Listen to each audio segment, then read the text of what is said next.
In the heart of a sun-kissed land lay Eliana. It was a kingdom blessed with peace. Its fields were green and its rivers flowed with clear water. The people of Eliana were content. They lived simple lives, valuing kindness and hard work.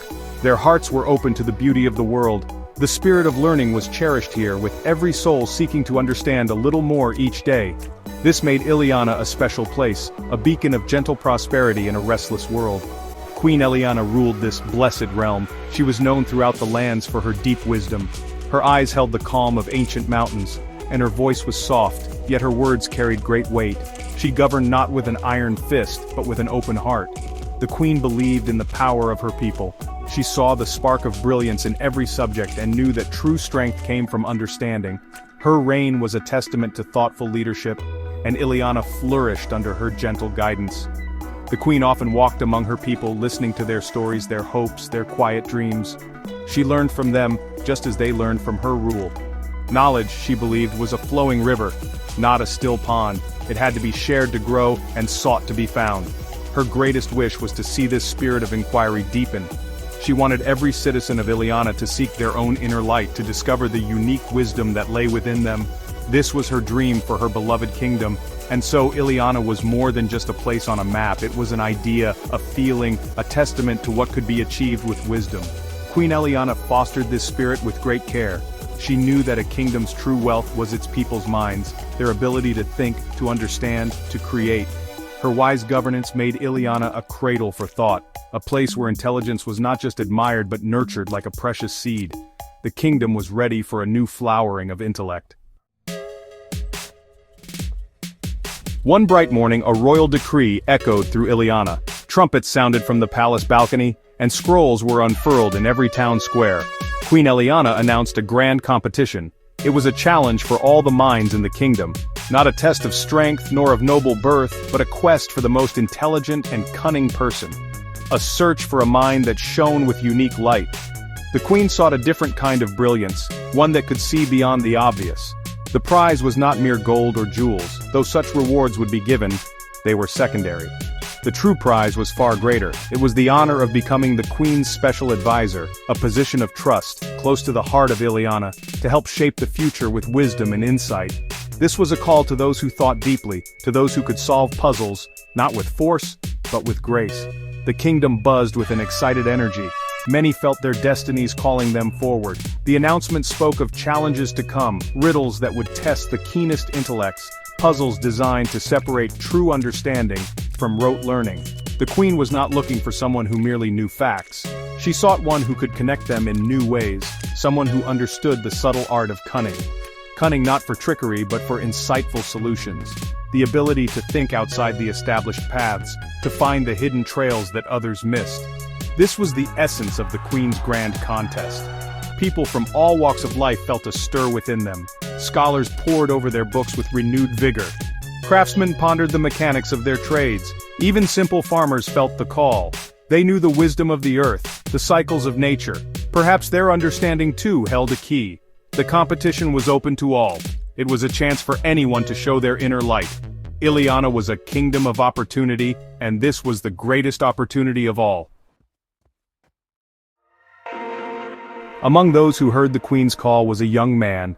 His name was not widely known. He was called Swift Wisdom. He did not come from a noble family, nor did he possess great wealth or influence. He lived a simple life, observant and thoughtful. His true richness lay within his mind. He found joy in understanding how things worked, not just machines but people, and the world itself.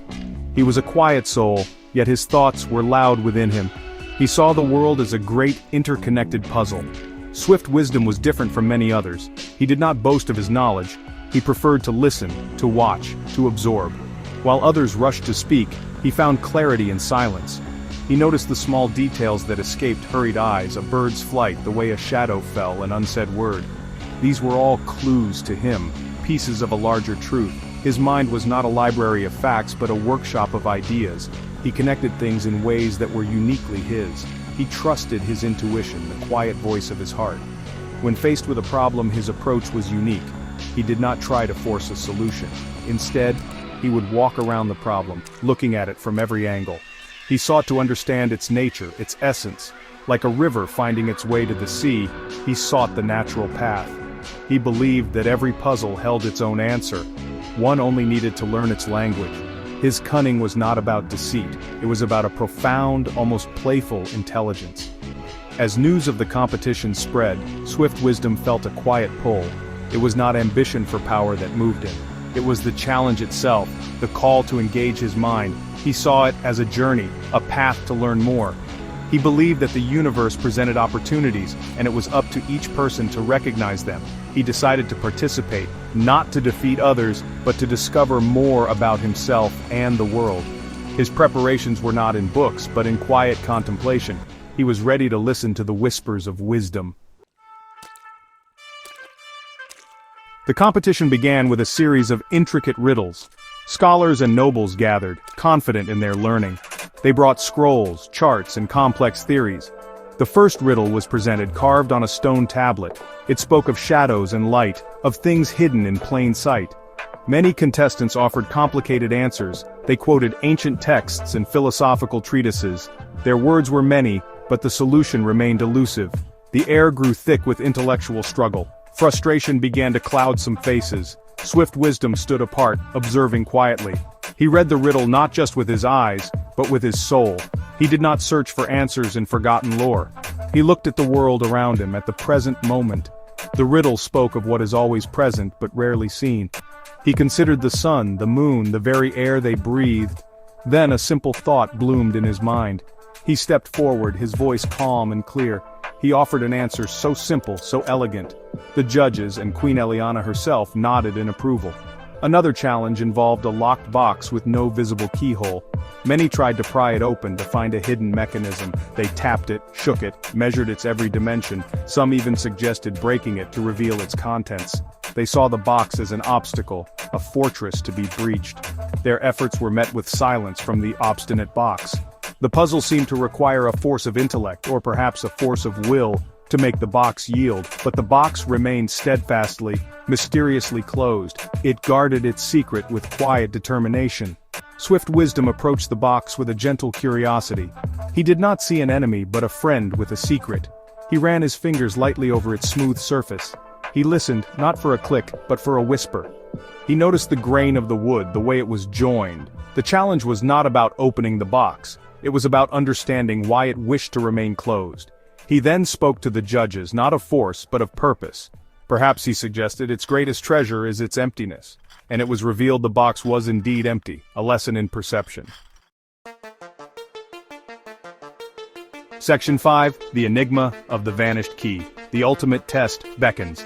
After many such trials, only a few contestants remained. Each had shown remarkable intellect in their own way, but Queen Eliana sought something more profound. She announced the final, ultimate challenge. It was a task that would test not just knowledge but true cunning. A single ornate key had been hidden within the palace grounds.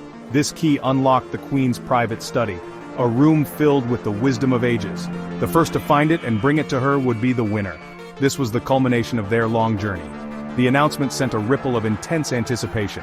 The remaining contestants felt the weight of the moment. The palace grounds were vast and labyrinthine, gardens, courtyards, halls, and hidden chambers.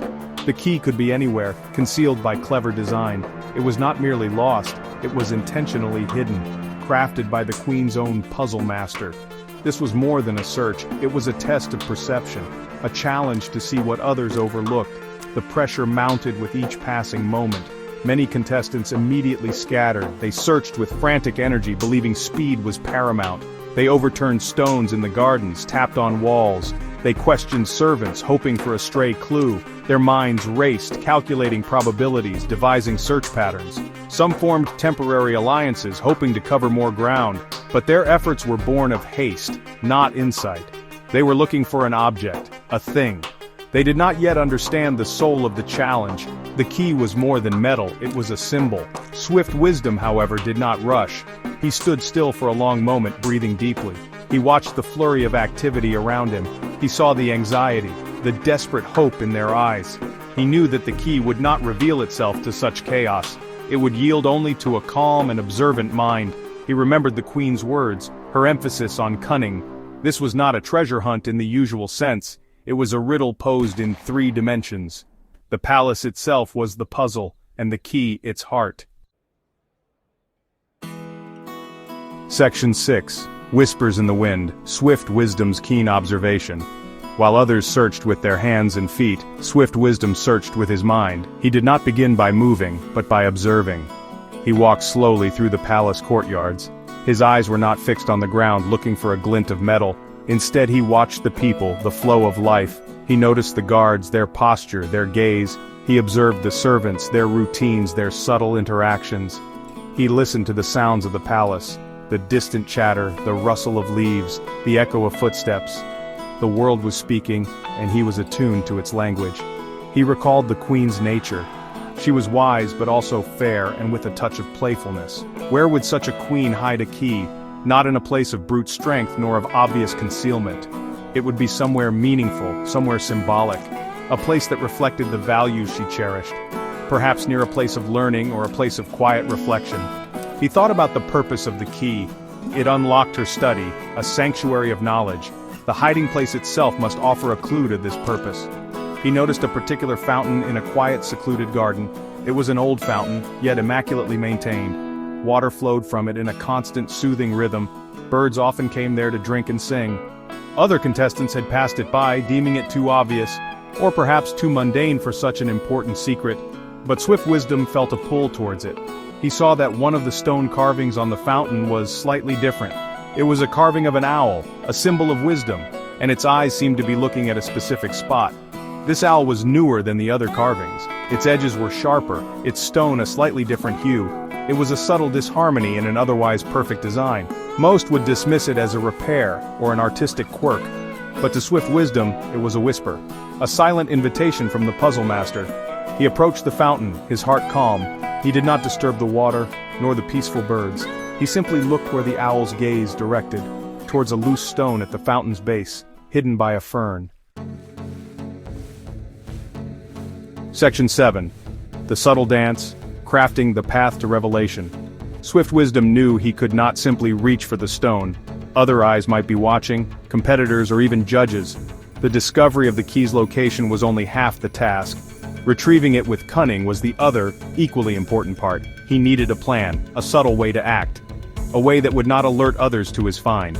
He understood that true cleverness was often invisible. It was like the wind, unseen but powerful in its effect. He needed to create a moment, a small diversion, a natural-seeming action that would mask his true intent. He continued his slow walk around the garden. He appeared to be examining flowers, observing insects. He even paused to admire a butterfly, a picture of innocence. He allowed a few minutes to pass. He let any potential observers grow accustomed to his calm presence. His mind, however, was working swiftly.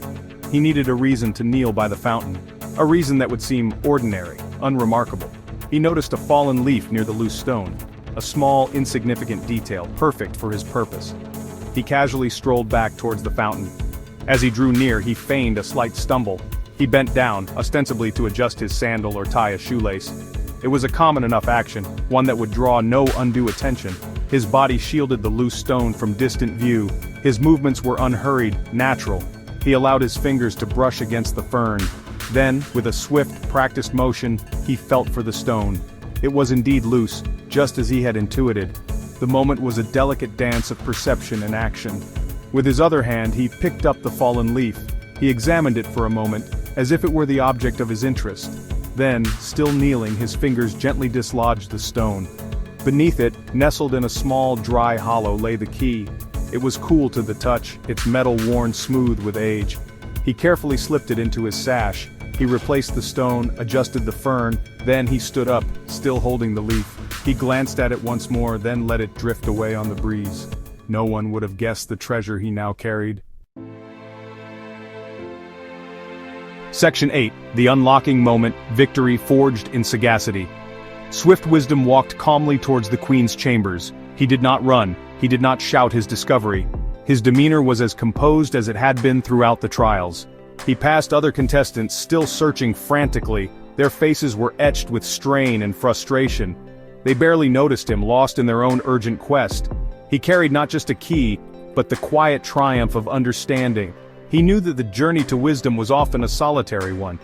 filled with moments of quiet realization. His victory was not over others but a victory of insight. He reached the ornate doors of Queen Eliana's private study. The guards recognized him as one of the final contestants. They looked at him with curiosity, but did not impede him. He stood before the doors, the hidden key warm in his hand. This was the threshold he had sought, not for power, but for the affirmation of his path. He took a deep breath, feeling the significance of the moment. It was the culmination of observation, patience, and quiet thought. The palace was silent around him, as if holding its breath. The true lock was not in the door, but in the mind. He knocked gently, and the doors were opened. Queen Eliana sat at her desk, a knowing smile on her lips. She had been observing, in her own way. Swift Wisdom bowed respectfully. Then, without a word, he presented the key. It lay gleaming in his outstretched palm. A simple object, yet it represented so much. The queen took the key, her eyes meeting his. In that gaze there was a profound understanding, a recognition of a mind that saw beyond the surface. The queen did not immediately proclaim him the winner. Instead she asked him, "Tell me, Swift Wisdom, how did you find it?"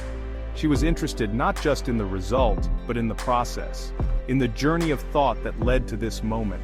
Swift Wisdom recounted his observations, his reasoning. He spoke of the owl, the loose stone, his subtle plan. He spoke with humility, giving credit to the puzzle itself.